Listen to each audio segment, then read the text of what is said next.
من تعنو الوجوه لجوده وله سجود أوجه عجباه سبحان من شهدت بوحدته الورى رب تعالى لا إله سواه.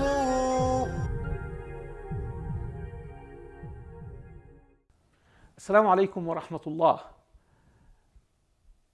Welcome back to the second episode of our talk with Sister Noor.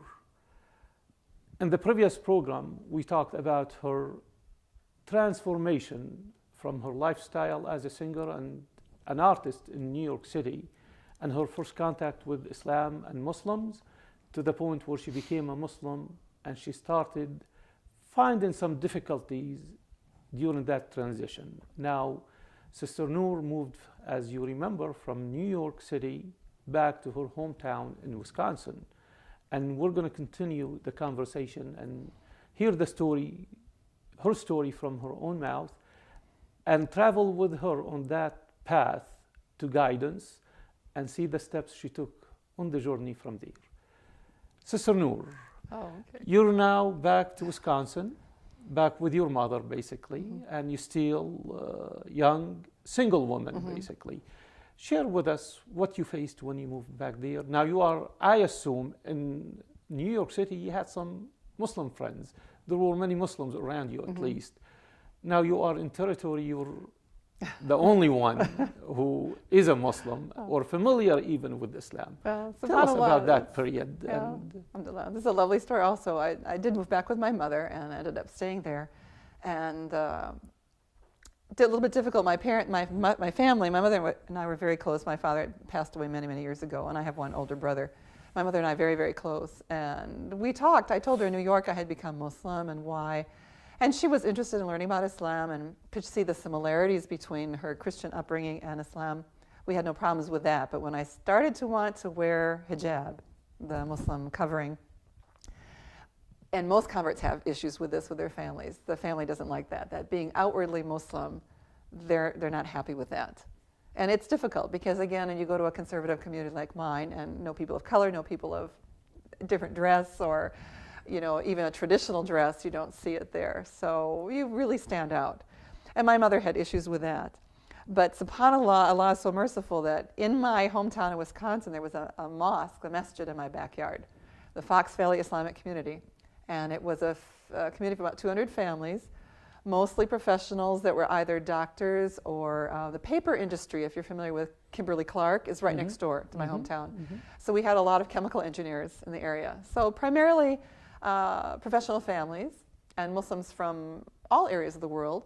And they had a very solid, active little Muslim community. They had a little house pointed at an odd angle on a lot out in the countryside in a farm field, and pointed the strange angle for the sake of the Qibla inside. And when I found out about them, everybody welcomed me with open arms. A Syrian family practically adopted me as their little sister. And people were just so warm and, again, so happy to find an American, you know, mashallah, so caught up in Islam and practicing and knowledgeable after 4 years of being in New York and studying and then coming home and with my Quran every day reading. And then branching out into scholars like Jamal Badawi and listening to his audio programs and things and learning more about my religion, alhamdulillah. I was becoming fairly knowledgeable, and they obviously saw that quickly, and they said, okay, let's put you to work. And I wanted to work. Put me to work. I need a community. And they put me to work with the small children in the Islamic Center, teaching them on the weekends. Beautiful. But my mom was a little bit difficult with trying to wear hijab. And my brother didn't help much.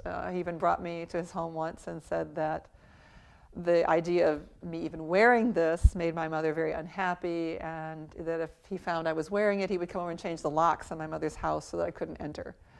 So and I said, basically, you're not welcome. Yeah, if you're wearing this, you know, covering. And I said, what am I doing that's so bad? You know, given my other lifestyle, what I was doing before, or what a woman in my age would be doing, you know, on any given night who's single, you know, going to the bars, going out with men.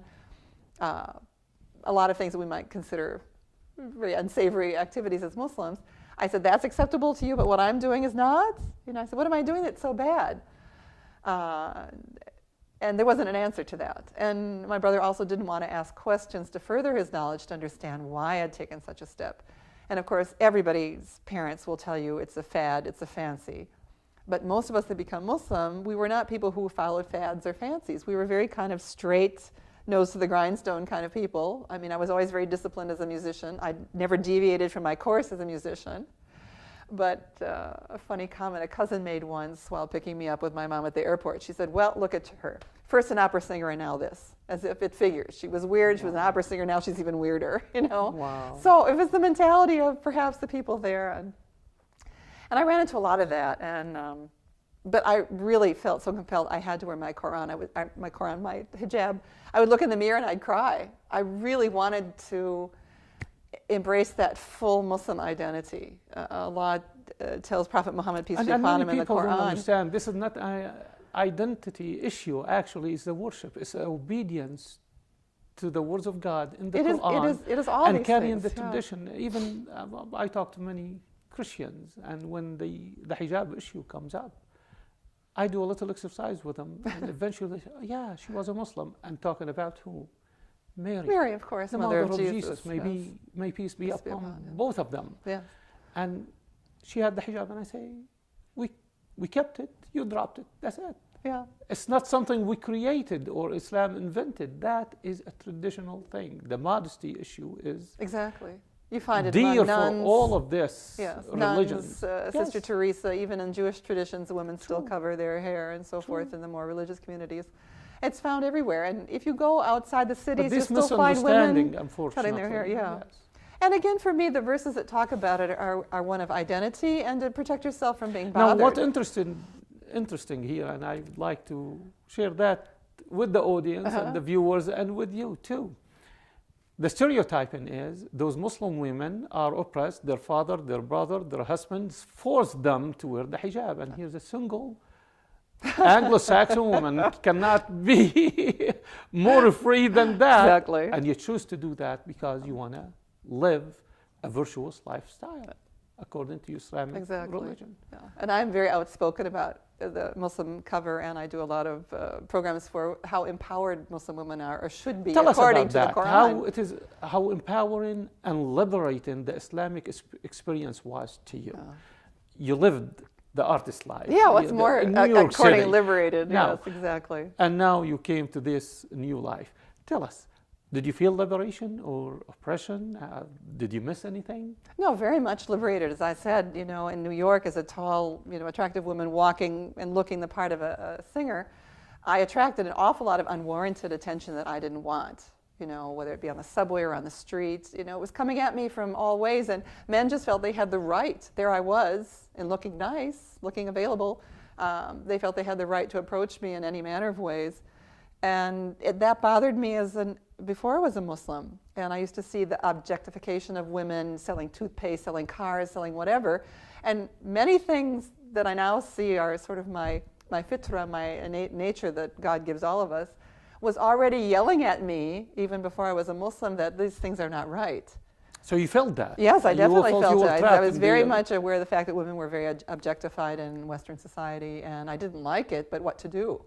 And I used to say to the guys, I feel bad for you, because you've been created like this, you know, to desire women, and here we are, you know, and then the women yell at like, well, did you ever think, okay, I should be modest, or you have to follow the fashion trends? And you follow the... Especially in that business, oh goodness, you know, when you're on stage, half of it is not just your voice, but the look, the whole package. I would buy gowns that suit what I was singing, and I was very much a package artist, not just the voice, but the looks, the acting, everything. So, and off the stage as well. You know, those electric blue jumpsuits and things going across the street. When the lights are off and all the comments are gone and you are by yourself.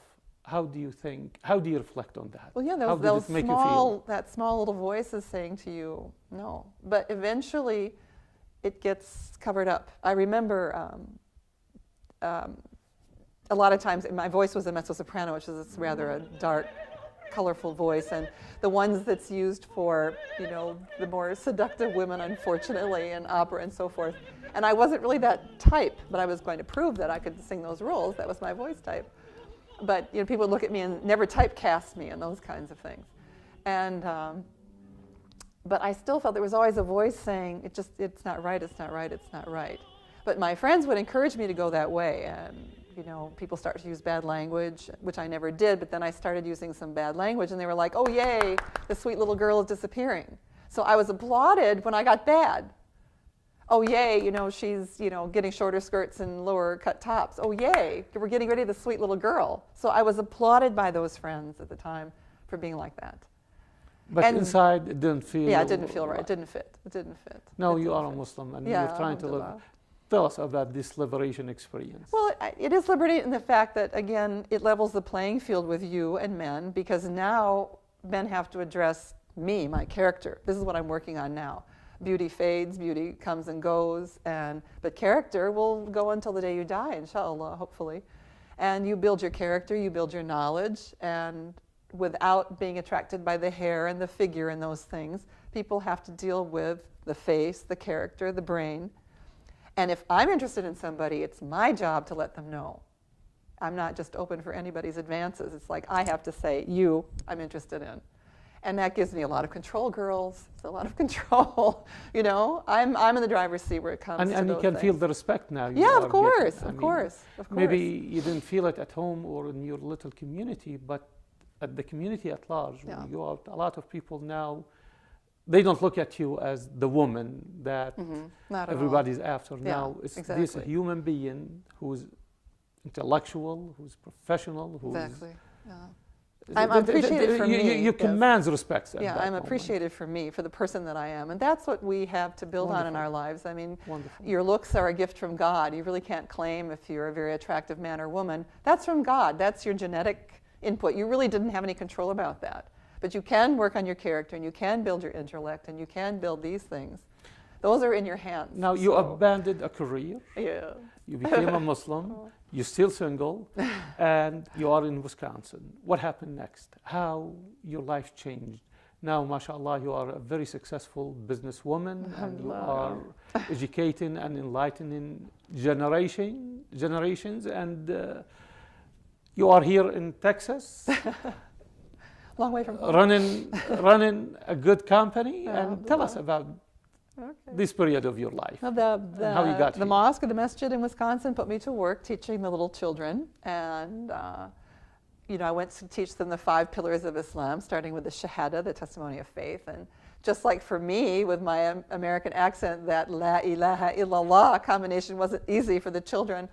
I thought, well, let me make it easier for them. You know, children love rhymes and songs and stories, and I would say, La ilaha illallah, la ilaha illallah, la ilaha illallah, only one God Allah, la ilaha illallah, say shahada.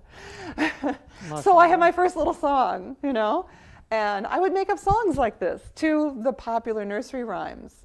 You know, now I've got the moniker the Muslim Barney because of what I do.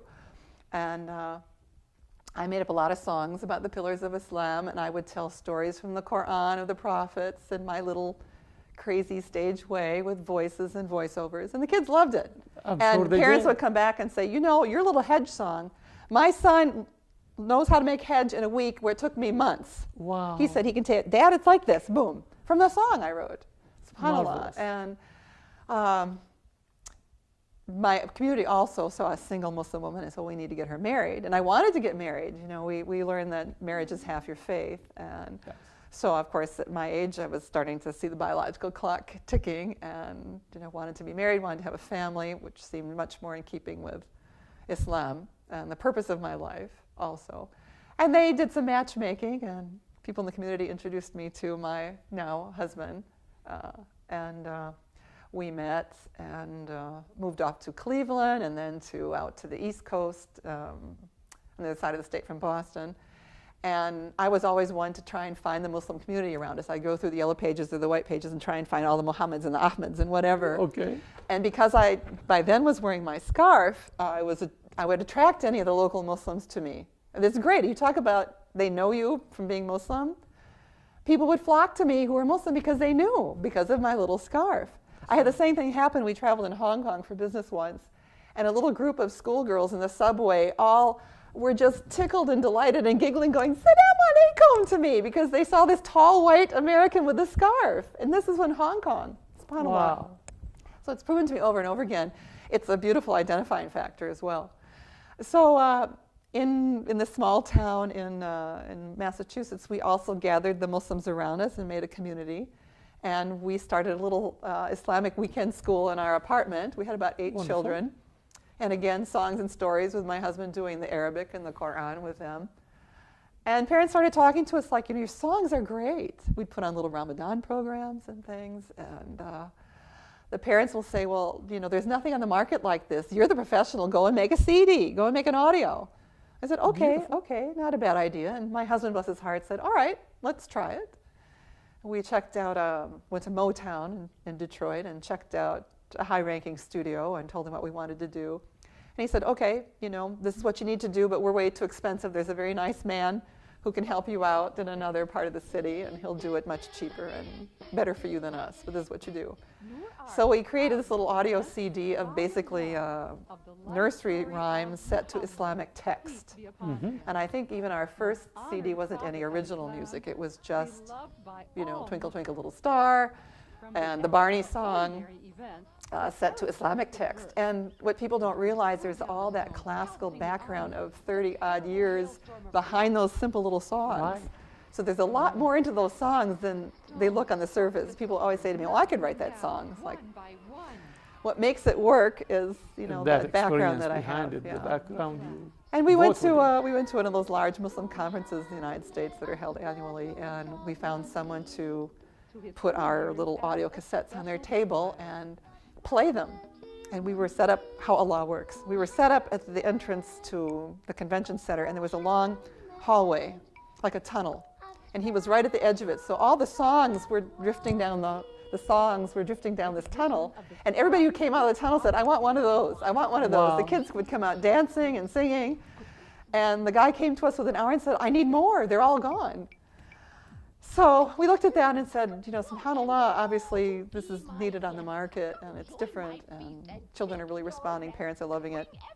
My husband, who was at that time in the medical field, he was a nuclear medicine technologist, said, well, why don't we start a company?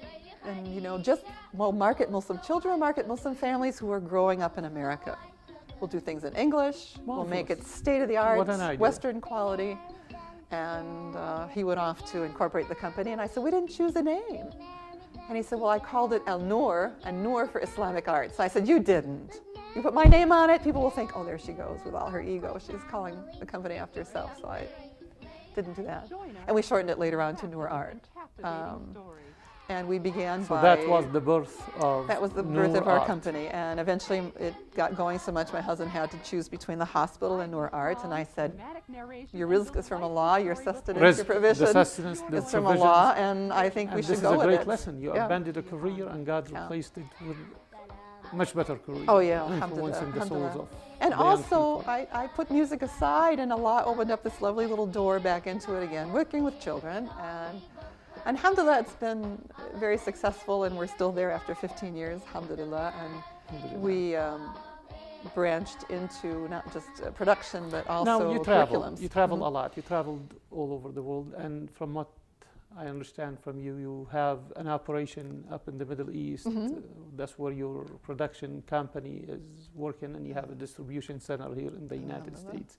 And God bless you with this opportunity in your life. Tell me now how spiritually you grow. You came from very materialistic background. Now you are so much involved in the spiritual world. Tell us a little about that. As a singer, I used to say, if I didn't have a grand piano someday and a mink coat and a house on the water, I would just not live. I had to have those things. And it all went away. Again, this is the idea of the submission to Allah, that He fills your heart, your mind with so much else, that those material things are not important. And yet in Islam, you are allowed to have the most beautiful, luxurious house if you can afford that. Right. You're not supposed to live like in a monastery or live like a monastic life with, no marriage, no belongings, the sackcloth and ashes. We're not asked for that. It's very balanced. It's very balanced. You have your life where you give of your excess funds and your excess abilities, or even if you don't have money, you give of your abilities. I feel a lot of my work is fi sabilillah, or in the way of Allah, and I consider it a charity as opposed to a money-making venture. And we even switched our company from being production-minded to curriculum-based, so that we are designing. So the content now is more important to you. Yes, yeah, very much so. And again, the message I have, I was on a stage with a message as a younger woman, but I feel like the real message now, and that's what I want to present. I want to present Islam to the children in this lovely, funky, positive way that I learned about Islam. I want to present that to our children. And I want others to see that. I want them to see this very independent, outspoken, happy woman, very happily wearing a scarf, very happy to tell you anything about Islam you care to know. When I first became Muslim, I told my friend I wanted to go to the top of the Empire State Building and yell down, "Read the Quran, you just don't know." I felt that, like my fellow countrymen, like me, once they read the Quran and they knew, they'd all be Muslim like this. Silly thinking, but naively thinking, but it is not really, and that's our mission. Hopefully we can deliver this message to everybody. Inshallah. The result is up to God. I mean, our job is to deliver this message to the people and let them know, look, there's a creator, and we are his creation, and there is an end for our lives, and there is an end for this world, and eventually we're going to go and face this creator and bring to him what we have done in our worldly life. And upon that, and according to that life and the virtues we live, we have an eternity dependent on this belief system and the practice of this belief system. Many people, I believe, and I heard statistics also, that more than 75 to 80% of the people, they do believe there is a God there. Mm-hmm. Most of them do. But unfortunately, very few of them ask, what does this God requires from us? Exactly. And that's what is missing in this world. Exactly. We aren't asking what God wants from us. Exactly. A lot of my friends after college would go church shopping, trying to find the church that suited them. Yes. And that all flipped around for me as a Muslim. I have to do what suits God. He is my creator. Absolutely. And again, I follow my holy book because there is so much emphasis that God is the creator, God is the creator, God is the creator and sustainer of the universe. So if he created me, then he knows exactly what's best for me. If he created me and said it's better for you to cover your female charms, well, he knows what's best. He is the manufacturer of all of us. Exactly. If you were to look at Steve Jobs and tell he doesn't understand Apple, of course. Who would better understand Apple than Steve Jobs? And to say, well, I'm not going to listen to Steve Jobs, but he created Apple. Who else would you go to? That's true. So who are we going to go to understand? So basically, religion really, the true religion, is an enhancement of life. Yeah. It's not a step you take, like you said, you become a monk and you abandon life. No, God wants us to enjoy this world and enjoy everything he puts in this earth for us, but in a decent way and according to the instructions he gave us. Otherwise, we'll mess up the world, and as a result, as we do, our lives, and we are doing a good job at that, unfortunately. It just gives us, I've always said it's the manual for life. You always hear talk, in the Western countries, there is no manual for life. Well, there is, I think. That's right. It's the Holy Quran. As we talked about before, it guides you in every facet of your life. If it's not within the Quran, it's within the example of Prophet Muhammad, peace be upon him. That's absolutely we have a beautiful example of his life for 23 years, and Allah tells us in the book, what you see Muhammad saying and doing, take this, replicate it, because everything he does is from me. And he's our guide. It's why we have the shahada of the witnessing and testifying your faith in Islam. It's the faith that you believe in Allah and the action. Muhammad is the action, sallallahu alayhi wasallam.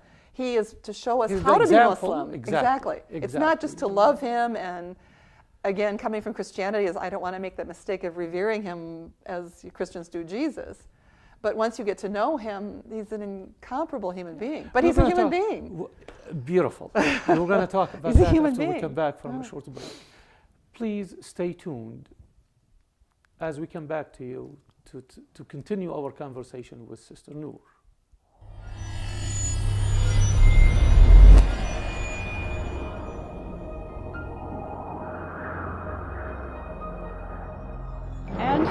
marriage to the beautiful and loving Khadija. Great Lady Khadija, oh so wise, so good, oh so wise, so good. They married then together, began a family. They married then together, began a family. Lived many years together and loved quite happily. The story of Great Lady Khadija. Join us for this miraculous and captivating story. Yeah, Muhammad, praise him throughout the land. With lively songs, dramatic narration, and delightful storybook animation, you're going to love learning about Muhammad. Peace be upon him. Salam. Allah sent him here to guide us with the message of Islam. Allah sent him here to guide us with his holy book, Quran. Allah sent him here to guide us with the message of Islam. Yeah, Muhammad, praise his name.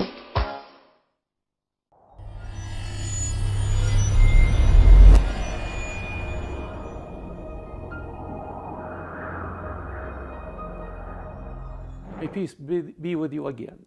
We'll continue our conversation with Sister Noor, and she's about to tell us about her virtuous life now and her growth in the spirit of Islam and her looks at Muhammad, may peace be upon him, compared to other prophets that she heard about in the Bible. And then she will share some words of wisdom for us, Muslims and non-Muslims. Sister Noor, welcome back again. Thank you again. And we were about to talk about the humanity of our prophet.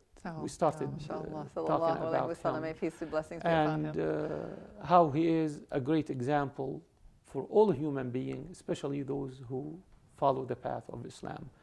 So go ahead, please, and tell us what you found attractive in his character during your study, from what you heard from the Islamic teaching. At first, because I heard how the Muslims loved him so much, I was worried, how would I ever love him like this? How would I ever have the reverence for him that Muslims do and the respect? Because I didn't know him yet. We really don't know about Muhammad at all. And what we hear is very negative, silly nonsense.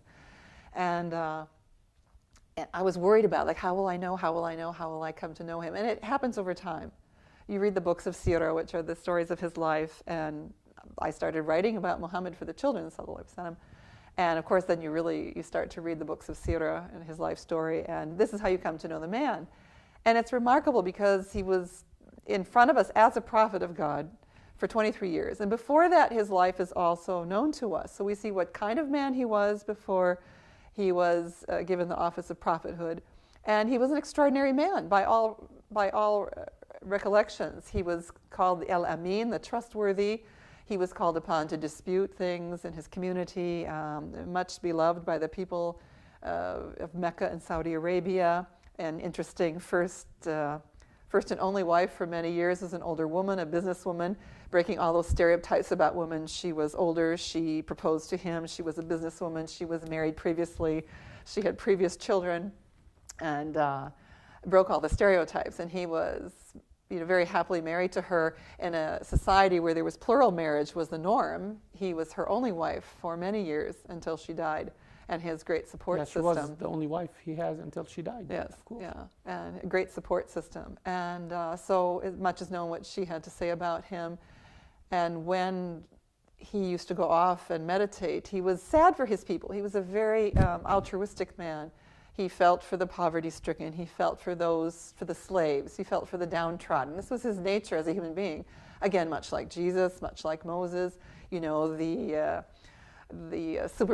hero for the underdog, the one who would speak up for the underdog. And he was so distraught by the spirit of giving in them. Yes, all very of much them. so. And he and his wife were very altruistic and always giving. And he was very sad about his community, and he would often go away and retreat into a mountain cave.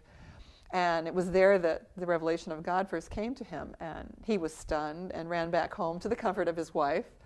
And her words are, I always get emotional, her words were so telling. She said, who else would God choose? You're a wonderful man, you're a decent man, you're giving, you're caring, you take care of your society, you're a wonderful husband. Who would God choose but you? If he was going to choose a messenger and a prophet, who would he choose but you? I mean, that from his wife. I don't know what the rest of us would say, or our husbands, but subhanAllah, that from the testimony of someone who lives with him every day, sleeps with him, cooks his food, you know, has had children with him. A great testimony. And she supported him. And he was known, he started talking, you know, believing quietly as a Muslim and engaging the people around him, his wife, his closest friend, a young man who had been a servant in their home, a young cousin, were drawn into his small circle about what had been revealed to him by Allah. And then he was called upon to start making his calling to the people more public.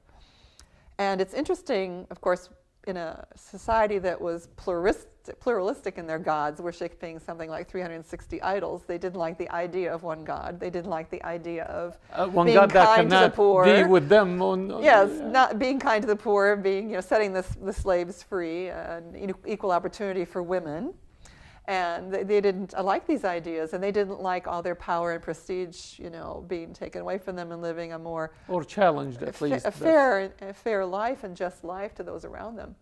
And of course, they began to challenge Muhammad on these issues, but they could never challenge his character. As much as they might slur what he had to say about Islam and about the religion of Islam and about Allah is one God, they could not ever criticize the character of Muhammad. They would say, surely he's been possessed by a demon or a spirit or something, or he's ill, but they could never say he's an awful person. If someone would come to them outside the community and say, well, tell us about this Muhammad, well, we can't really tell you anything bad about him. He's a great guy, but he's just talking nonsense suddenly. So they could never impinge his character. Even his enemies could not say anything negative about his character, which says a lot for him. And again, fortunately for us in history, we have his life in front of us, and then we have the 23 years of his prophethood also begun to be recorded by those around him, what he said, what he did. So in addition to the Quran, we have this body of huge literature called the Hadith, which are the sayings and the actions of Prophet Muhammad, which is actually a very scientific study. And for me, as a former Christian, it is actually more authentic than the Bible, because it is so highly researched that the transmissions of who said this about the Prophet, who else said it, who else concurs, who else agrees. The method that was... The methodology is amazing. And used to keep these records. Yeah, so along with our guidebook, our manual, that is the Quran, which Allah calls the criterion, you know, once you know this book, you were talking about a virtuous life, it gives you the idea of how you make your decisions of what to do with your life. The Quran lays out so much of your life.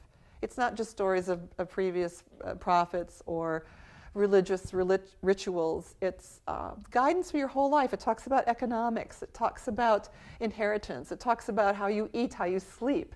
It talks about marriage and even the physical acts of intimacy in marriage. It's such a comprehensive book.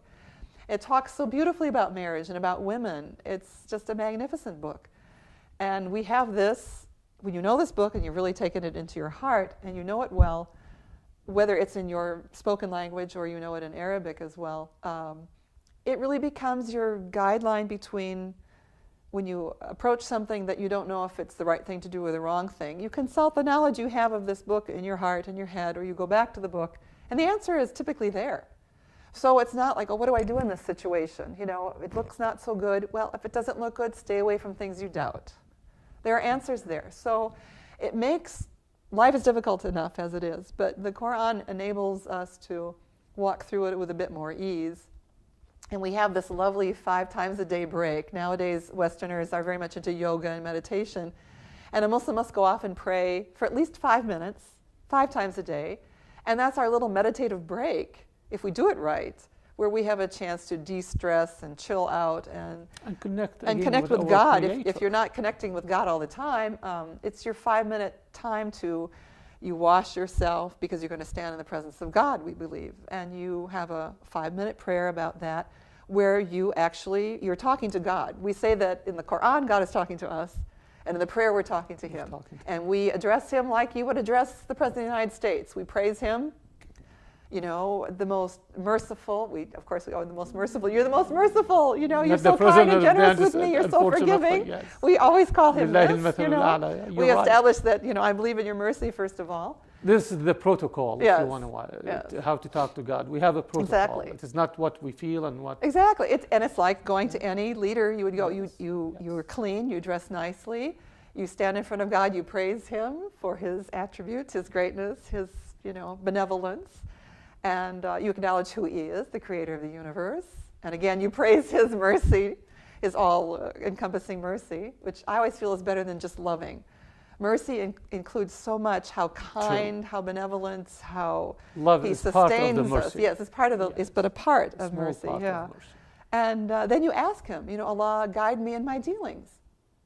Keep me away, guide me to your best path to you, your best journey to you. And I don't want to be among, keep me away from those who are led astray by false ideologies, and for those who purposely are astray. They're actually working against you, or they make you angry.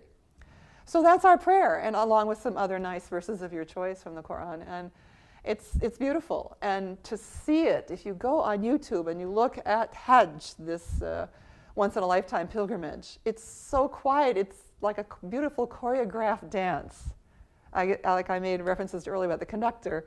The Imam faces the same direction we face and says, God is great. Millions of people Allahu behind Akbar. him at the same time. And millions of people are absolutely silent. At the end of our call to prayer, there is silence in this huge outdoor arena, and there is two simple words, God is great, Allahu Akbar, and everybody stops what they're doing and they line up and they do exactly what their leader in front of them is doing. It's amazing.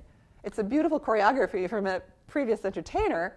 It's amazing. Wonderful. So Wonderful. amazing. So uplifting. It is uplifting. And the also. absolute antithesis of terror that you can imagine. It's very quiet, it's very peaceful. People are dressed in lovely light-colored garments, and the attention for those 5 minutes are only on their creator. It is uplifting to see peace and liberation and tranquility in your life. You found it in this journey, or at the end of the journey doesn't end at this stage of your journey. Yeah, inshallah. We want to end, but we want to end with a word of wisdom from you. Talk to the non-Muslims and then to the Muslims. What your advice would be to those who are in a certain mood for a spiritual home or for the truth, basically? A lot of people, they are crying out to God, but unfortunately they are ignoring Islam completely. Exactly. It's not considered, period. And unfortunately, anything else is a falsehood, is around us. I can say that with total confidence. I'm not saying they are bad, it is not. There is one path to God. It's the same path that Muhammad took, Jesus took, Moses took, Abraham took. We follow the same path. But for those people who are not discovering the beauty of Islam, what do you have to tell them? And what do you have to tell the Muslims who are not living it up? Or those who want to propagate Islam and invite people to see this beautiful, wonderful home for our souls? Please share that with us.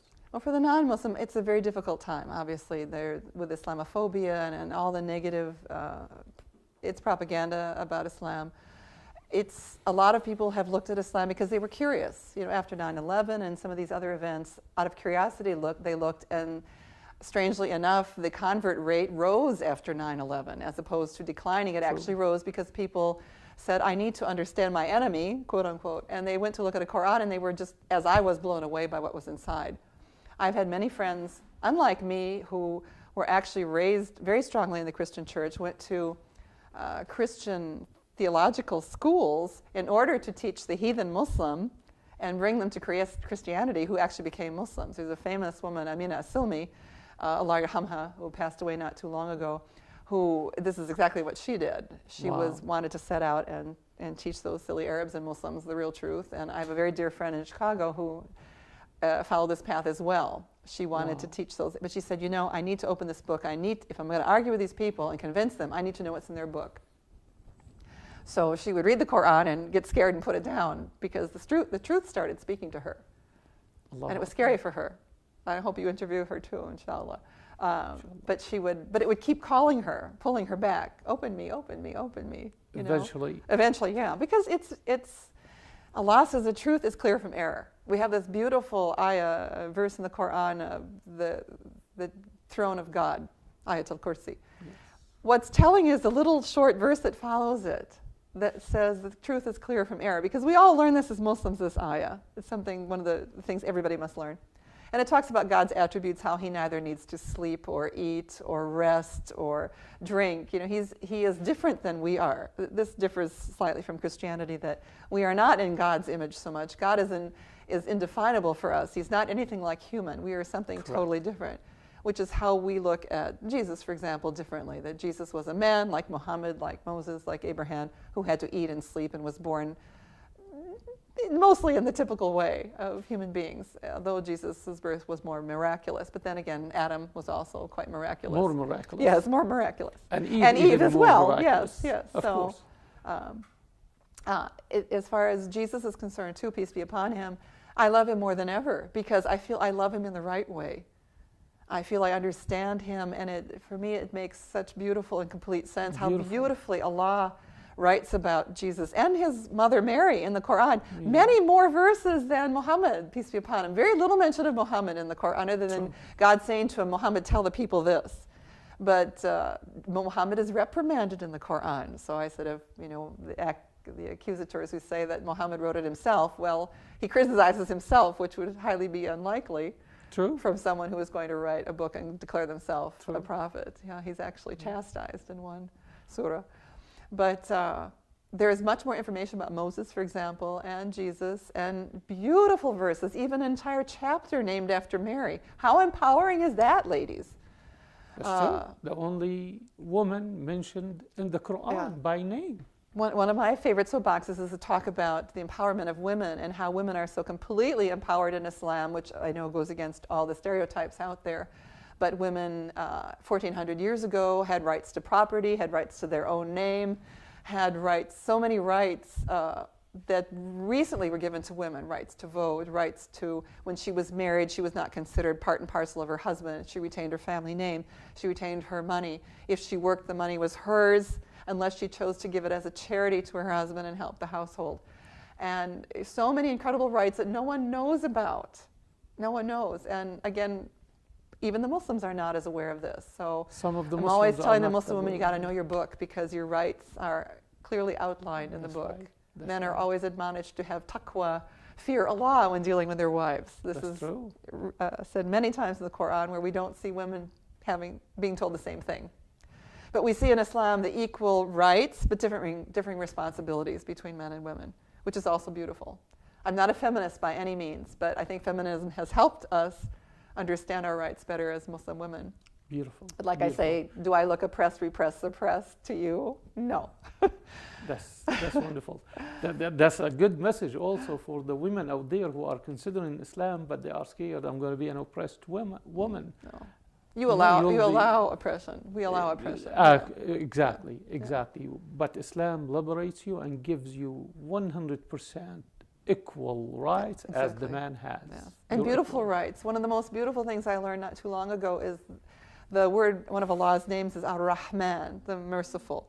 And it comes from a word that also means Rahm, which is womb in the woman. Allahu Akbar, yes. Ladies, this is something very beautiful. Allah is one of his greatest names. Is something Or part of something that we attribute we have within us. The house of Rahmah. Yes, the house of Rahmah, the nurturing ability of the woman is, that elevates you beyond imagination. And the respect that the woman gets from her husband, from her father, from her brother, from her kids in Islam there's nothing like it. And even in the example of the Prophet with his wives, I mean, he married for many different reasons. When his first wife, Khadija, died, he married for political reasons. He married to give us examples, to marry a Christian woman, a Jewish woman, political reasons of establishing stability between families and things like that. Not just based on the typical reasons for marriage. So if you want to summarize all of that to the non-Muslims who's watching this interview or interested in learning more, what would you tell them? As a summary Basically. For everything? Yes. Just for Muslims and non-Muslims, don't be afraid of this book. Open a Quran, find someone, go to a library, write Noor art, we'll send one to you. And, read the Quran. Is it especially, free? We'll see about that too. We can get them for you free as well. Great. Inshallah.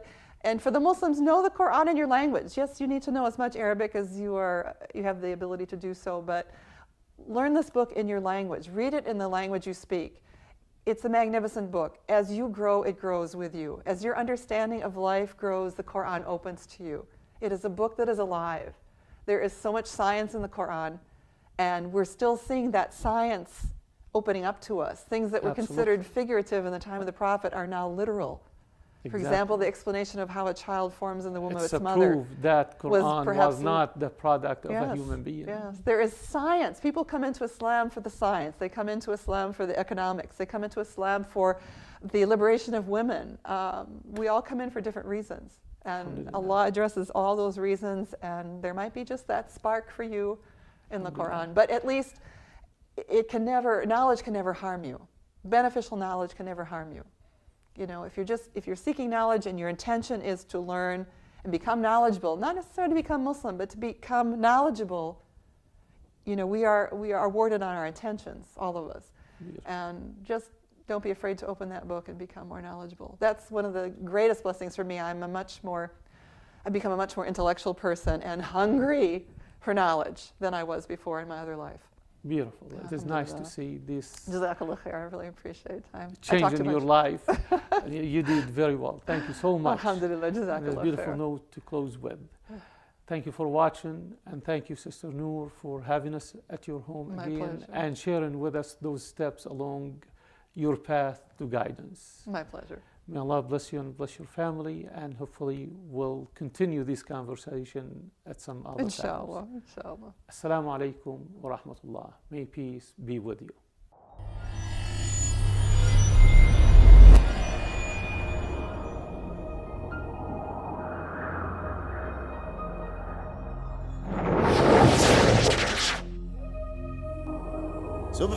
سبحان من تعن الوجوه لجوده وله سجود أوجه عجباه سبحان من شهدت بوحدته الورى